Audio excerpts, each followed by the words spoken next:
नमस्ते सभी को। जैसे इन दिनों देखा जा रहा है कि यंगस्टर्स में हार्ट रिलेटेड कंडीशन की वजह से डेथ रेट्स बढ़ते जा रहे हैं। यह जनरली स्ट्रेस और दूसरे कारणों की वजह से हो सकता है। हम लोग हेल्दी लाइफस्टाइल को अपनाकर अपने हार्ट और अपने दूसरे बॉडी सिस्टम्स को सेफगार्ड कर सकते हैं। मैं डॉक्टर नीलम यहाँ कुछ लाइफस्टाइल चेंजेस के बारे में बताऊंगी जिससे हम अपना लिविंग बेटर कर सकते हैं और हार्ट के रिलेटेड मॉडिफाइबल रिस्क फैक्टर्स को हम कम कर सकते हैं। पहले हम स्टार्ट करते हैं स्ट्रेस से। स्ट्रेस एक बहुत इंपॉर्टेंट फैक्टर है जिससे हमारे हार्ट पे इम्पैक्ट पड़ता है। ज़्यादातर लोग बोलते हैं कि वो स्ट्रेस लेते नहीं हैं, स्ट्रेस हो जाता है। ऐसा नहीं है, स्ट्रेस भी कम करना हमारे हाथों में ही होता है। क्या कर सकते हैं हम स्ट्रेस को कम करने के लिए? पहले एक तो है कि भरपूर नींद करना होता है और ज़्यादातर टाइम काम अपने रूटीन काम के बाद फैमिली के साथ टाइम स्पेंड कर सकते हैं, गाना सुन सकते हैं और स्क्रीन टाइम रिड्यूस कर सकते हैं, योगा मेडिटेशन कर सकते हैं और ज़्यादातर कोई भी सिचुएशंस को लेकर ज़्यादा सोचना नहीं होता है। अगर कोई चीज़ अपने को अफेक्ट कर रहा है तो हम अपने फैमिली या फ्रेंड्स के साथ शेयर कर सकते हैं, उनका राय ले सकते हैं, ना कि रिपीटेडली कोई भी चीज़ के बारे में बैठ के सोचते रहें। सो इन सब चीज़ों से हम मतलब अपना स्ट्रेस रिड्यूस कर सकते हैं। नेक्स्ट रिस्क फैक्टर जो है वो है अल्कोहल और स्मोकिंग।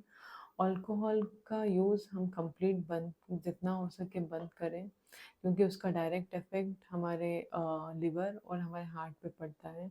नेक्स्ट है स्मोकिंग। स्मोकिंग का डायरेक्ट इफेक्ट हमारे लंग्स और हमारे हार्ट पे पड़ता है। जो स्मोक करते हैं उनका तो नुकसान है ही, जो आसपास में लोग होते हैं वो भी इफेक्ट होते हैं पैसिवली। तो स्मोकिंग जितना हो सके कंप्लीट बंद करना बेटर है। हम अपने फिजिशियन और डी एडिक्शन सेंटर का हेल्प ले सकते हैं अपना स्मोकिंग स्टॉप करने के लिए। नेक्स्ट रिस्क फैक्टर पे चलते हैं जो है हमारा ब्लड प्रेशर, डायबिटीज़ और हमारा कोलेस्ट्रॉल। सो इन तीनों को हम कैसे मतलब हैंडल कर सकते हैं? एक तो है, फर्स्ट स्टार्ट करते हैं ब्लड प्रेशर से। ब्लड प्रेशर जिस जिसको भी मतलब हाई ब्लड प्रेशर का इशू है उनको तो दवा लेना ही पड़ेगा, जैसे उनके फिजिशियन ने सजेस्ट किया है। और दवा के अलावा हम क्या कर सकते हैं जिससे हम अपना ब्लड प्रेशर कंट्रोल में रख सकते हैं? एक तो अपने फिजिशियन से हम रेगुलर विजिट पे रहें और फॉलो अप रखें और रेगुलरली अपना ब्लड प्रेशर मॉनिटरिंग करते रहें। सेकेंड चीज़ ये है कि हम अपने डाइट पे ध्यान दे सकते हैं ब्लड प्रेशर को कम रखने के लिए। हम अपने डाइट में नमक का यूज़ कम करें। जैसे बेसिकली 6 ग्राम से कम लेना होता है, जो एक छोटे टीस्पून से भी बहुत कम होता है पूरा दिन का इंटेक नमक का।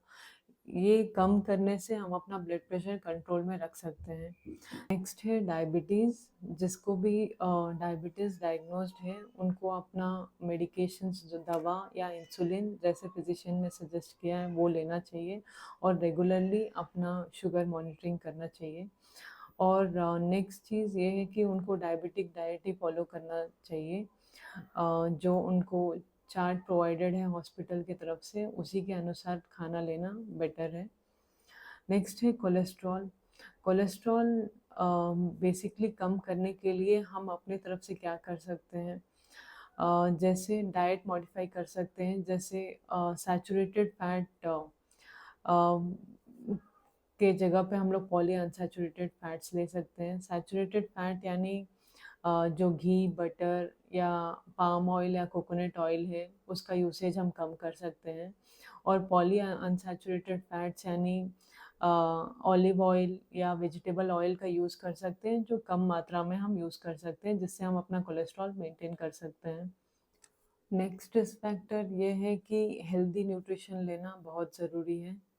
जनरली हम अपने बिजी लाइफ में क्या करते हैं कि बाहर का जंक फूड ही अपना रूटीन कंसिडर कर लेते हैं, लेकिन ये स्टॉप करना होगा और हमें अपने न्यूट्रिशन पे ध्यान देना चाहिए। न्यूट्रिशन में हम क्या मॉडिफाई कर सकते हैं, जैसे मैंने प्रीवियसली बोला सैचुरेटेड और अनसैचुरेटेड फैट के बारे में, वो हम कंसिडर कर सकते हैं एक चीज़।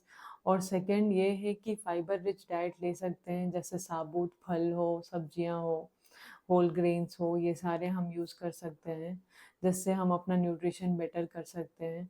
और एक चीज़ का दे सकते हैं कि हम low fat dairy products use कर सकते हैं, जिससे हमारा न्यूट्रिशन बेटर हो सकता है। नेक्स्ट चीज़ ये है कि हमें फिज़िकली एक्टिव रहना बहुत ज़रूरी है, जिनमें हमारा रूटीन जो काम है उसके अलावा हम अपना एक्सरसाइजेस भी ऐड ऑन कर पाएँ।